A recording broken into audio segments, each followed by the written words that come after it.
Hey guys, it's Alex, and today I'll be showing you my weird keyboard. I'll be showing you what it sounds like, what I've done to it, and what you can get to make it kind of look like this if you want.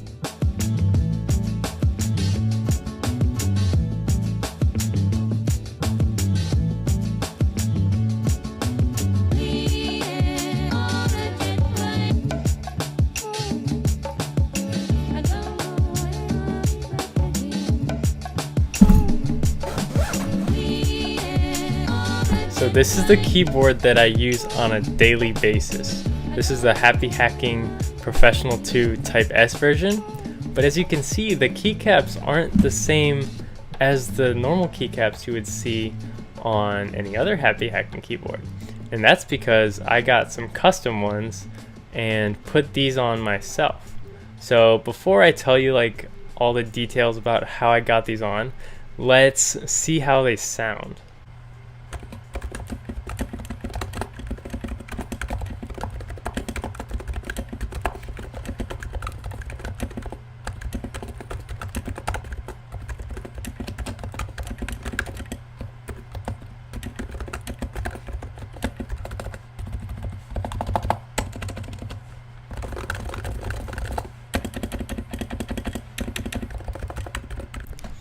And pretty much the same amount of quiet as the stock version. Here, I'll play that clip right now.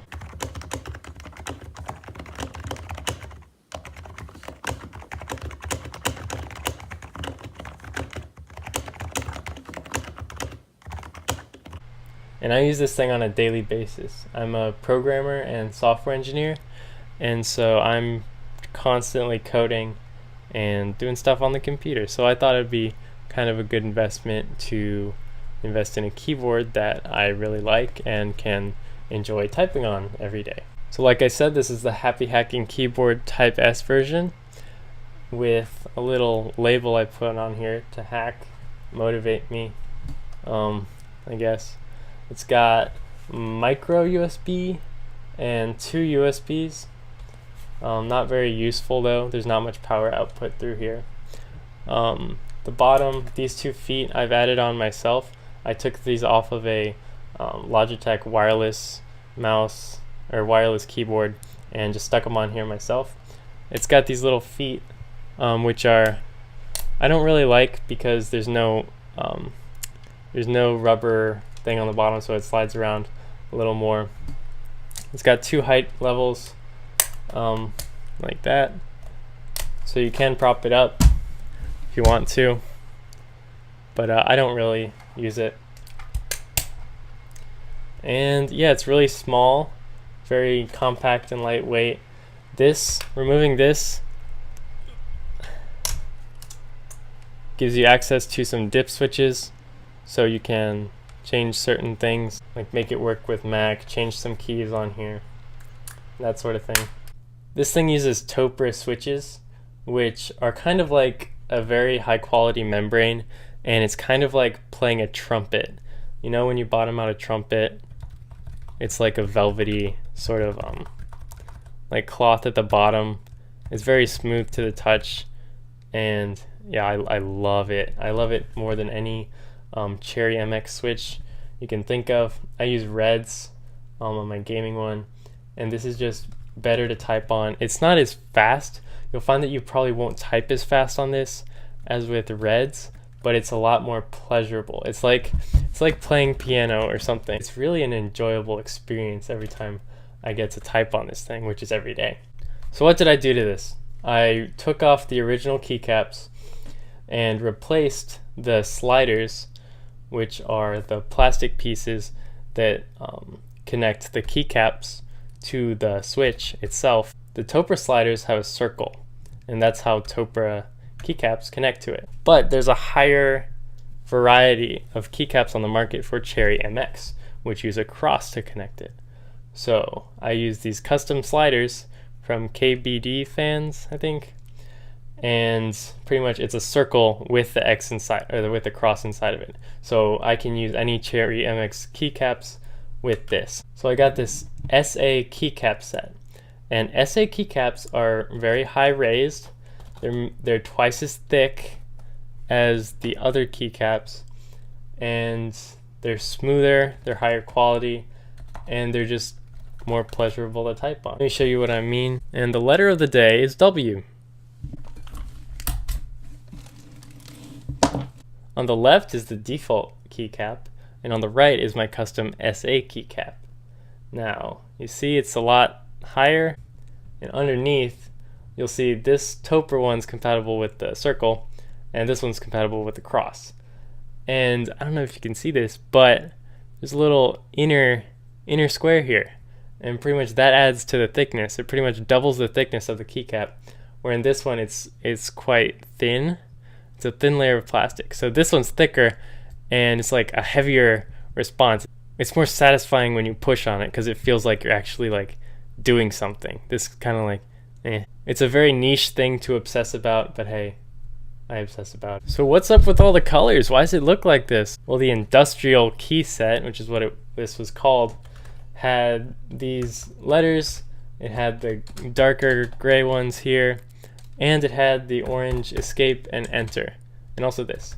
But the Happy Hacking keyboard has a really weird layout, and some of the keys didn't quite fit with the keyboard, so I had to get these separate individual ones from the same website, and I just put those on, and I don't think it looks that bad. It might look a little tacky, but I still like it. This is the function key, so I'll hit that with my pinky and do the arrows and all the shortcuts on a normal Happy Hacking keyboard. This arrow is actually like the pipe, I think, and yeah, there's really no workaround for that because the SA keycap was like that long and I couldn't fit that on there. One other thing I had to do was I had to drill holes in this thing. Gosh, Alex, you are ridiculous. Why would you spend so much time and money on this? Well, I don't know either. But this has 3, and in order to get these very expensive keycaps onto the keyboard, I need to drill holes in it so that all 3 could slide into it and push down all the way. And on top of that, I had to get these 3D printed pieces, special pieces, only a few of them, just this one and the spacebar ones, so that they could work. And they work fine. I got these from Shapeways. Luckily there was someone who identified this problem and made these custom things. And I also lubed these. You might have heard of other people lubing their keyboards. And what is that? What's that mean? Do you just like put lube like on the inside? And yes, you do. You get this special, here, let me show you. I use this mechanical keyboard lube, and this is about the nerdiest product you could ever imagine. But you open up your keyboard, and the sliders have these 2 little prongs, and pretty much you put little squirts up the little rail for the sliders, so that when it slides more smoothly. So that's what it does. It makes it sound a little better, I guess. It makes it smoother to type on. And yeah, I did that for every single key here. So a lot of hours went into this, and a lot of hours are being used on it. So I'm really, really happy with this. Although I paid too much money out here. And that's my Happy Hacking keyboard. I'll put links to everything I've done to this in the description. And if you're crazy enough like me, maybe you can do some stuff like this to your keyboard. Some accessories I have for it is the micro USB to USB cable, the Lindy cable. It's super cool. You can see the little coil in there. I also have this carrying bag by Happy Hacking. And this is it's very durable. This part like is really sturdy. It's pretty hard, and it has a pouch for, guess what? It's a wrist rest. Water bottle almost fell over. But yeah, I got a wrist rest here. It fits perfectly. A glorious wrist rest. And so this is kind of what it looks like when I'm at work. I just set it up like that. Plug in my micro USB. Plug this to a computer. And yeah, kind of just like this. Pretty cool, eh? And this is what I do when I'm at work. And again, all this stuff will be in the description. And let's listen to this again.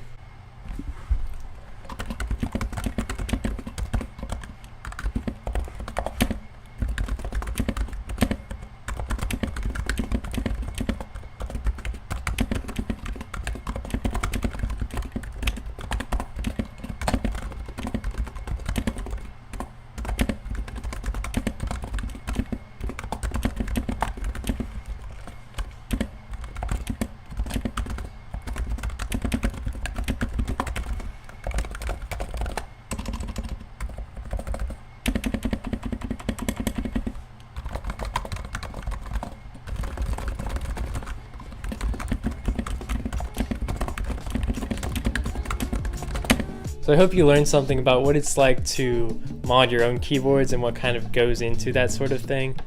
If you have any questions about modding keyboards, or you kind of want to do it yourself, leave a comment and I'll get back to you with my experience and try to help you out. What do you mostly use a keyboard for? I know for like typing and searching the internet, but like, are you a programmer? Are you a gamer? Are you a typer, like you write blogs or something? I'm curious to see what you say. If you found this at all interesting, please leave a like and subscribe, and I'll see you in the next one.